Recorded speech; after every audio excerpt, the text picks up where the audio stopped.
Hello दोस्तों, जय हिंद, नमस्कार। मैं रमेश यादव आप सभी का स्वागत करता हूं study with Ramesh Yadav YouTube channel पर।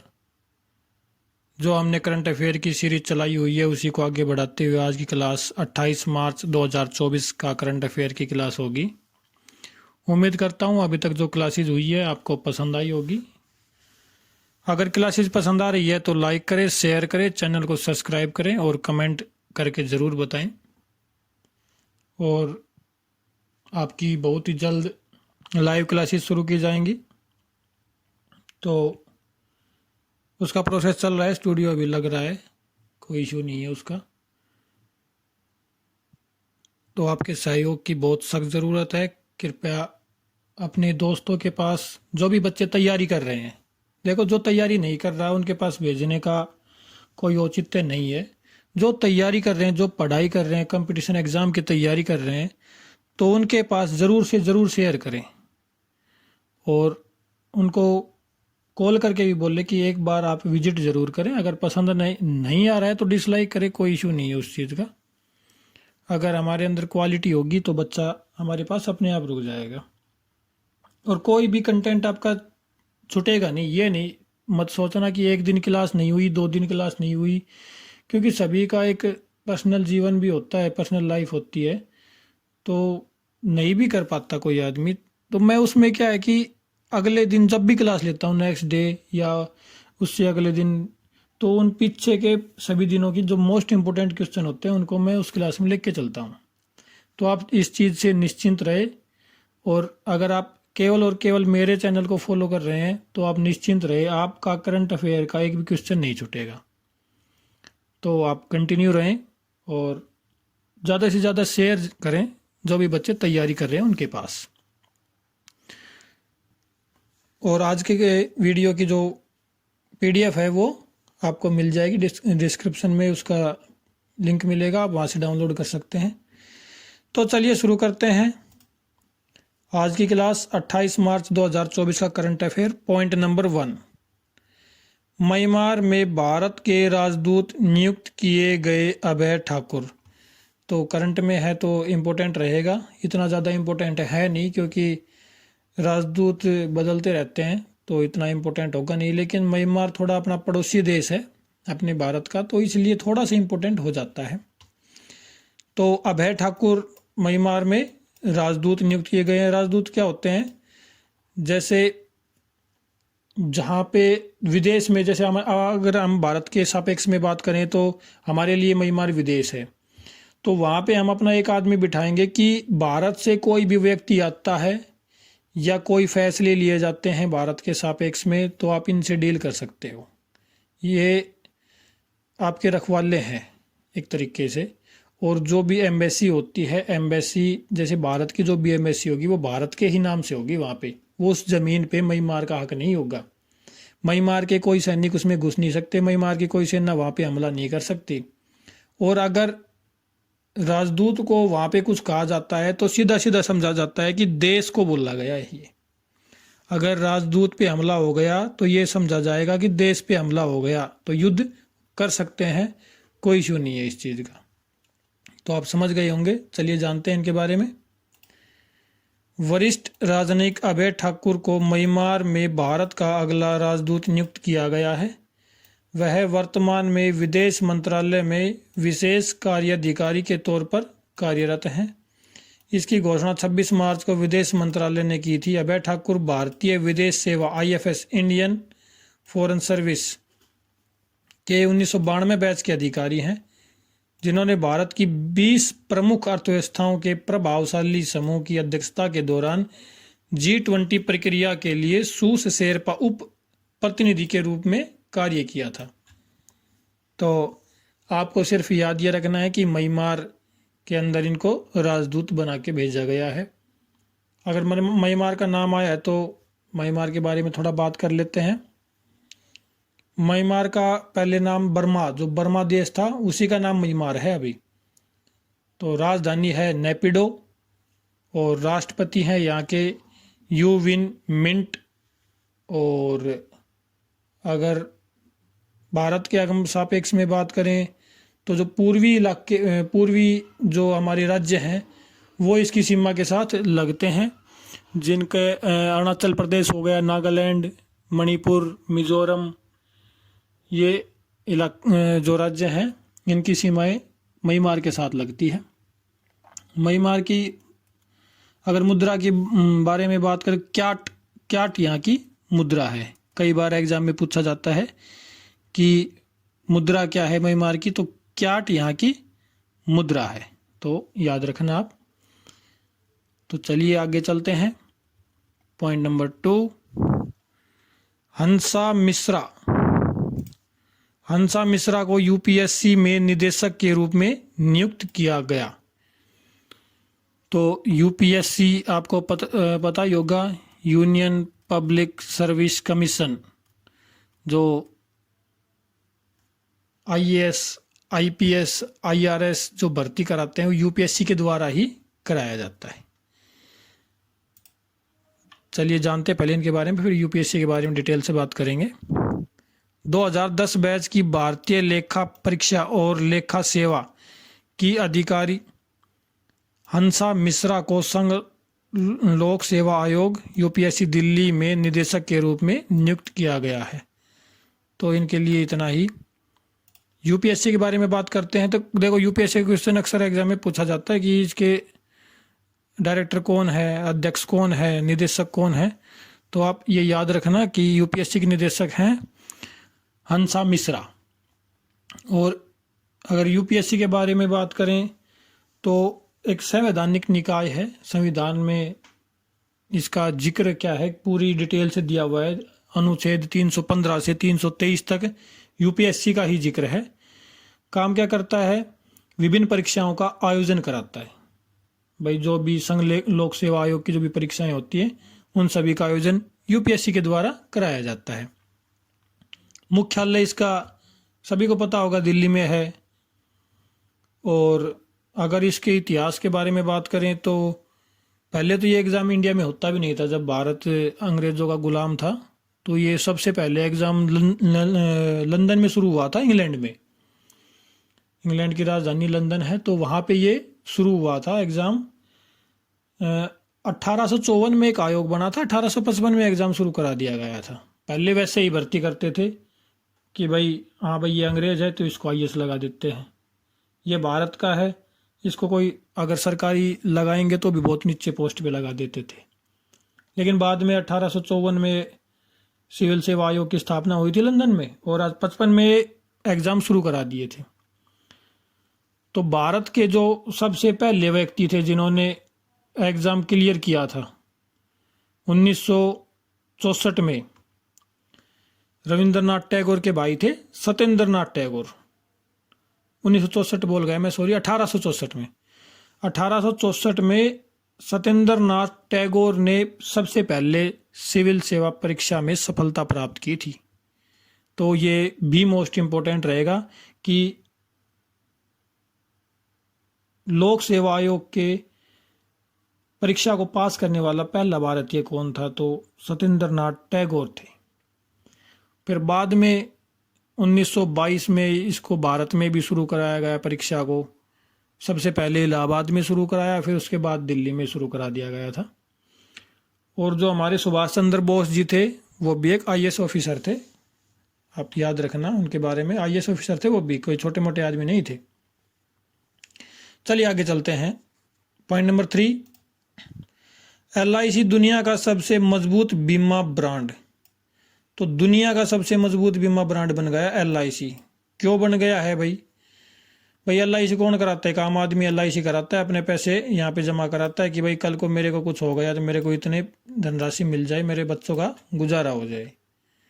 तो जितने ज़्यादा जनसंख्या होगी उतनी LIC ज़्यादा हो जाएगी। तो भारत में जनसंख्या सबसे ज़्यादा है तो LIC भी सभी ज़्यादा लोगों ने करा रखी है, इसलिए LIC ब्रांड सबसे बड़ा ब्रांड बन गया है। मोटे से तौर पे याद रखना। चलिए जानते हैं। ब्रांड फाइनेंस की 2024 रिपोर्ट में LIC ने 816 अरब रुपए के स्थिर मूल्य के साथ दुनिया के सबसे मजबूत बीमा ब्रांड के रूप में अपनी स्थिति बरकरार रखी। विश्व स्तर पर चीनी बीमा कंपनियों का दबदबा है। देखो विश्व स्तर पर क्यों है, क्योंकि थोड़ा डेवलप कंट्री है, और डेवलप कंट्री है तो वहाँ इन्वेस्ट ज़्यादा होता है, और जनसंख्या के मामले में भी वो अभी तक नंबर 1 पे थे, लेकिन अभी तो इंडिया एक नंबर पर पहुँच गया है।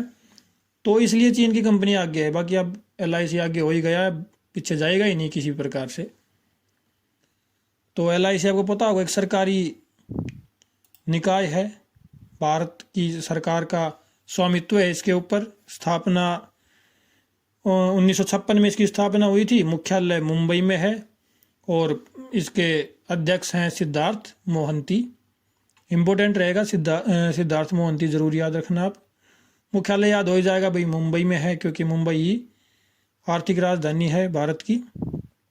तो जो भी ये मोस्ट इम्पोर्टेंट चीज़ें, बैंकों का हो गया, RBI का हो गया, अगर आपको याद ना रहे तो मुंबई लगा देना, 90% आपका ठीक होगा वो।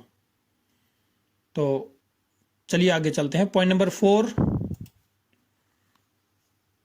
लुइस मोंटेनेग्रो बने पुर्तगाल के नए प्रधानमंत्री।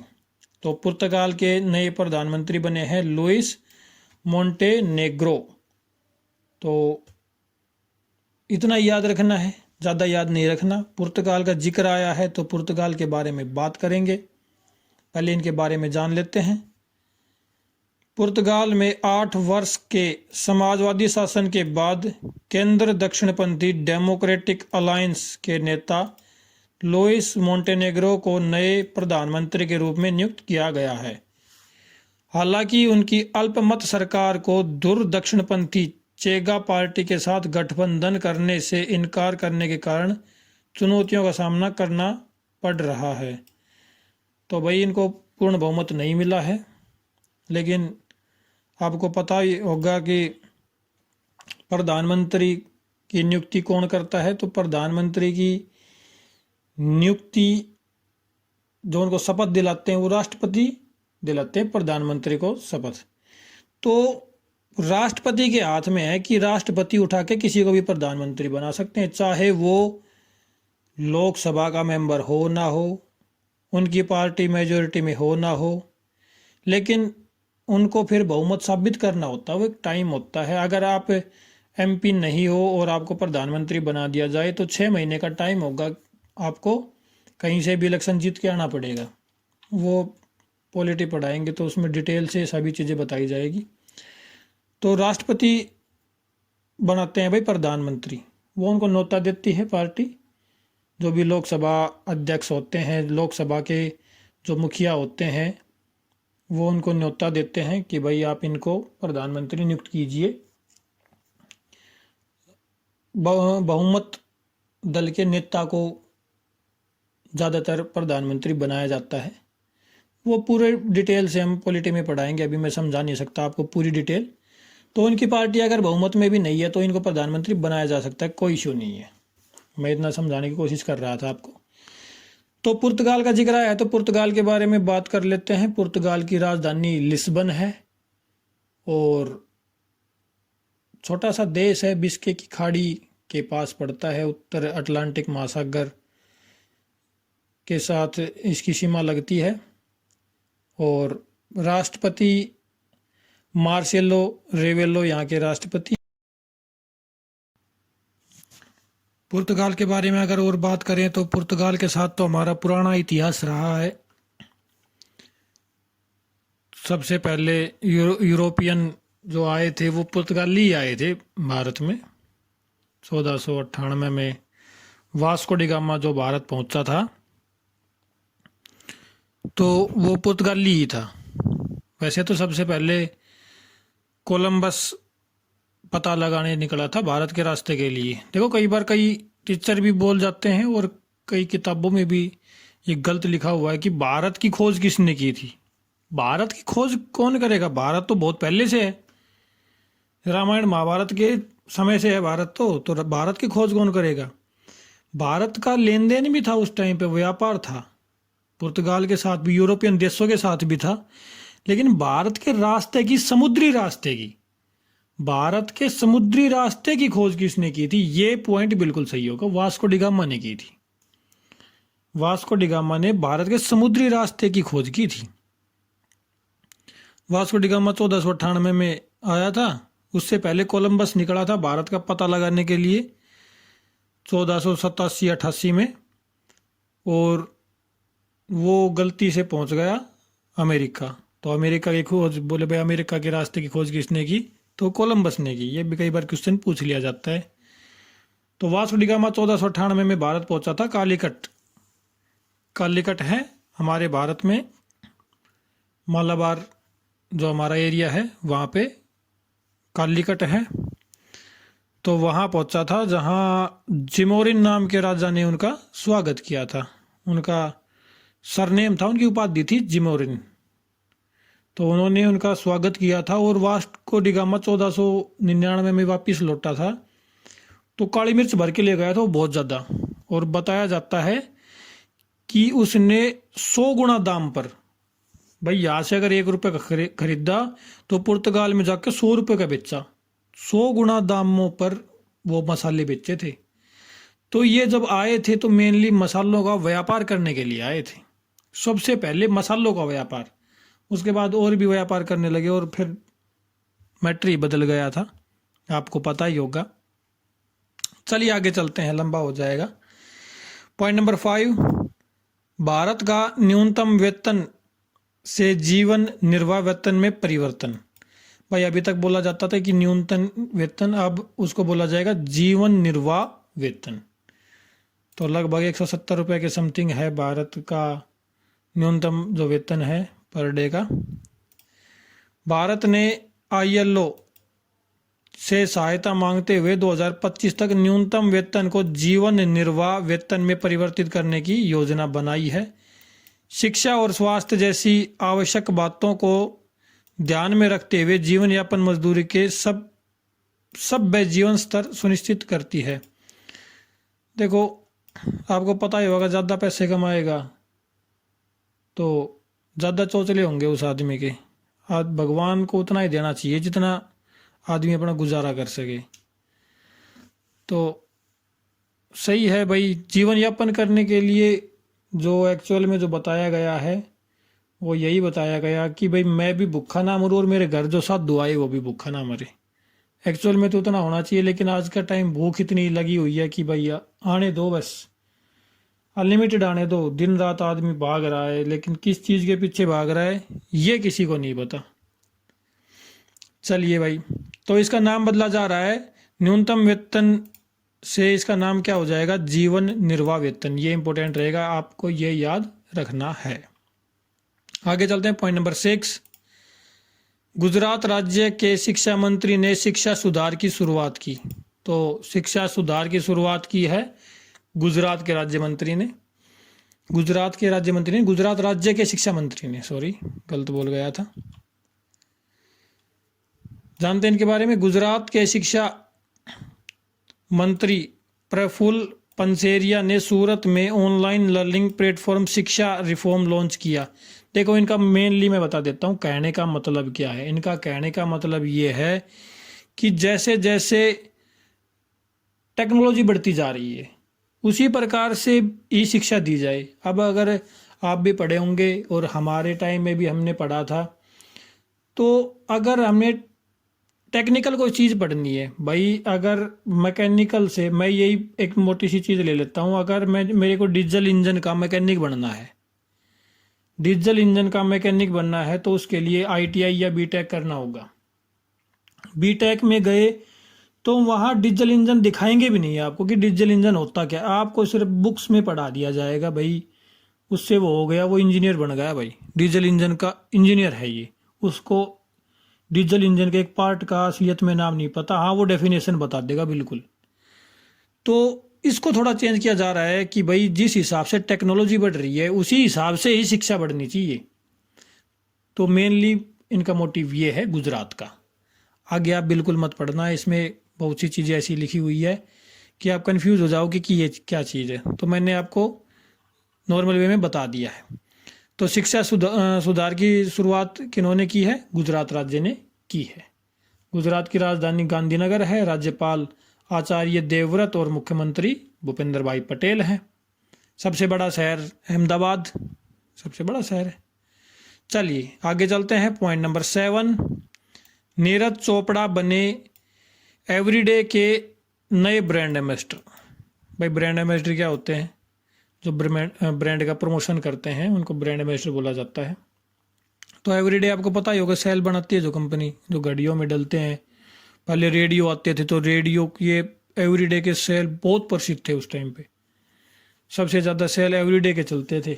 उसके बाद निप्पो के चले, फिलिप्स के चले, अभी तो ड्यूरोसेल भी चला हुआ है। तो एवरीडे के जो ब्रांड एम्बेसडर बने हैं नीरज चोपड़ा बने हैं। नीरज चोपड़ा को तो आप जानते ही होंगे, महान हस्ती हैं हमारे देश की, हमारे देश का नाम रोशन करने वाले हैं। एक महान एथलेटिक्स है नीरज चोपड़ा। अभिनव बिंद्रा के बाद दूसरा जो स्वर्ण पदक भारत में किसी एथलेटिक्स ने जीता है तो वो नीरज चोपड़ा ही है। भाला फेंक में 2020 में टोक्यो ओलंपिक में उन्होंने गोल्ड मेडल जीता था।